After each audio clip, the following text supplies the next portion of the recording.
Buat bab 1 itu gampang, yang penting tahu konsepnya. Apa itu konsepnya? Ikuti terus.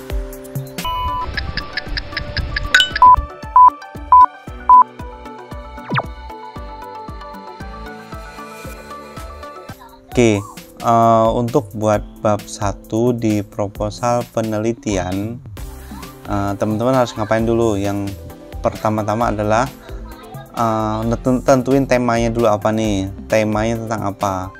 Tentang lansia kah, tentang keperawatan medikal bedah kah, tentang apa lagi, anak kah, tentang remaja kah, atau tentang misalnya ibu hamil kah, maternal. Nah, temanya apa dulu? Misal kita ambil temanya itu tentang lansia. Nah, lansia itu perawatan gerontik. Nah, ketika kita sudah tahu temanya, tinggal kita cari apa yang sedang booming saat ini di topik-topik lansia. Nah, contohnya misalnya nih, topik lansia yang sedang booming, yang sedang booming adalah tentang lansia. Oh, ternyata dari lansia itu apa namanya itu? Nah, di berbagai negara, kemudian di beberapa daerah, daerah atau provinsi di Indonesia, dan beberapa daerah di dimanapun, terutama yang tiga terbesar itu ada, salah satunya ada misalnya Yogyakarta. Nah, lansia yang terbesar ada di sana, ada di Yogyakarta misalnya, seperti itu. Kemudian setelah tahu temanya apa, kemudian cari data nih. Data yang pertama adalah kita cari itu adalah masalahnya ya, permasalahannya apa, kemudian cari datanya. Jadi kata-kata yang misalnya pengertian itu taruh di bab 2 semua, sehingga yang pengertian apa dihilangkan, langsung ke data. Data yang pertama adalah data misalnya dari lansia itu, kita pakai datanya dari WHO, dari WHO. Kemudian setelah dari WHO kita cari data yang Indonesia itu dari Reskesdas yang terbaru. Nah, kemudian dari Reskesdas, kemudian kita lihat nih, kita lihat apa? Kita lihat di peringkatnya keberapa dulu. Jadi peringkat lanjut usia terbanyak itu di peringkat keberapa menurut data dari WHO misalnya itu. Oh, ternyata peringkat ketiga terbanyak di antara negara-negara di dunia. Kemudian peringkat keberapa untuk lansia di Indonesia? Oh, ternyata lansia di Indonesia peringkat ketiga. Kemudian lihat lagi data yang bawahnya lagi dari Reskesdas. Oh, provinsi terbanyak berada di mana? Oh, berada di misalnya Yogyakarta. Terbanyak ketiga berada di Yogyakarta. Kemudian setelah itu, nah, teman-teman mengerucut untuk menentukan ini dari Yogyakarta daerah terbanyak berada di mana? Oh, menurut Dinas Kesehatan Provinsi Yogyakarta, bahwa daerah terbanyak misalnya lansia itu berada di daerah mana, misalnya Bantul kah, atau Gunung Kidul kah, atau di mana, seperti itu.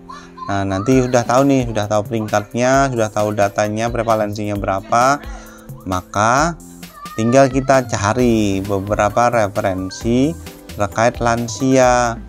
Oh, nah, lansia ada masalah apa nih lansia? Oh, ternyata misalnya lansianya itu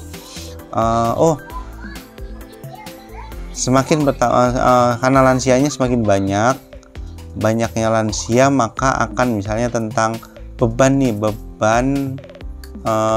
keluarga misalnya terhadap lansia. Contohnya nih, jadi kalau lansianya banyak, maka orang yang merawat lansia di rumah akan merasakan beban bertambah. Nah, kita mulai tahu nih topiknya. Oh, tentang beban keluarga dalam merawat lansia. Nah, udah tahu nih. Ketika udah tahu topiknya, maka kita cari jumlah pendukungnya. Ketika jumlah pendukung udah tahu, oh, ternyata terkait beban keluarga dalam merawat lansia itu sudah banyak nih jurnal-jurnal yang sudah mengulas, namun mungkin belum spesifik ataupun apa. Kita cari lagi, oh ini nih bisa nih kalau lansia misalnya nih berhubungan sama aktivitas. Karena kan tadi ketika misalnya lansianya berada dalam sebuah keluarga, maka keluarga itu akan yang membantu merawat kan, berarti berhubungan sama misalnya aktivitas.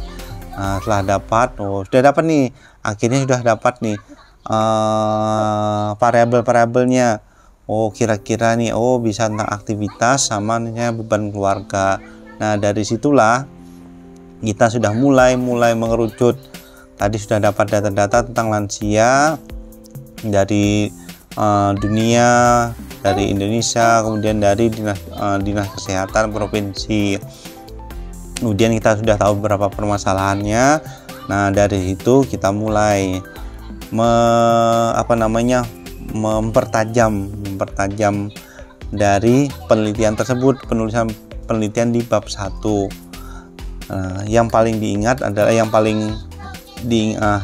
adalah dalam satu paragraf itu ada satu pokok pikiran. Jadi satu paragraf itu terdiri dari 2-3 kalimat dengan satu pokok pikiran, yang dimana pokok pikirannya itu mengerucut. Jadi dari besar kecil sampai ke daerah kabupaten. Nah, oke.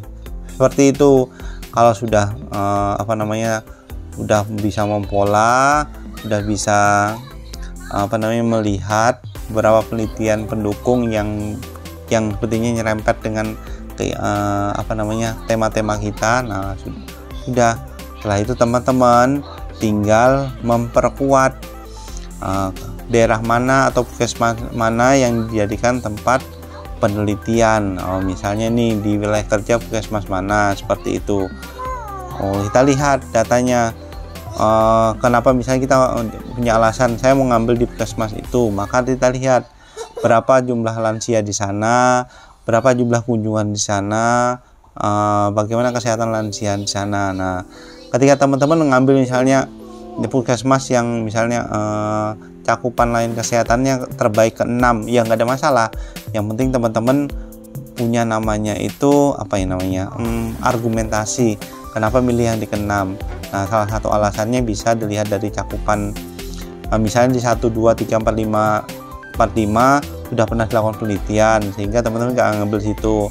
Ataupun di sana cakupan kesehatan sudah baik, maka teman-teman nggak ngambil juga, teman-teman lebih di ke-6 karena mungkin populasi sana banyak tapi cakupan layanan kesehatan ataupun periksa itu kurang, seperti itu jadi alasan. Dan jangan lupa ketika buat bab 1, teman-teman diusahakan mulai dengan buat namanya mind mapping. Mind mapping itu untuk mempermudah bagaimana menulis kerangka berpikir di dalam bab 1. Karena bab 1 itu penulisan di bab 1 itu bisa berubah-ubah. Nah, tetapi ketika teman-teman buat mind mapping, maka mind mapping tahu kan cara buat mind mapping? Mind mapping mind mapping tulisan singkat, tetapi itu menjelaskan dari proposal bab 1 sendiri. Nah, ketika sudah buat tuh enak nanti. Oke, demikian nih penjelasan tentang bab 1, mungkin agak jelimet ya. Tapi biasanya sih kalau saya bimbing mahasiswa itu saya adakan dari mind mapping dulu, dari mind mapping kemudian kita baru mulai menulis. Nah, mind mapping itu dibuat dari tadi polanya, dari besar kecil, dari peringkat yang dunia dulu, kemudian nasional, kemudian provinsi, kemudian daerah sampai ke wilayah kerja. Oke, tulisan di bab 1 bisa berubah-ubah asalkan mind mappingnya tidak berubah. Nah, karena mind mapping itu yang menjadi petunjuk cara menuliskan tata tulisnya di bab 1. Jadi urut-urutan ceritanya seperti apa. Oke, seperti itu ya untuk penjelasan bagaimana menulis proposal bab 1 untuk teman-teman yang sedang berjuang dalam menyusun proposal penelitian. Oke, tetap semangat dan jangan lupa selalu berdoa. Bye bye. Okay, thank you everyone. See you at the next videos. See you. Bye.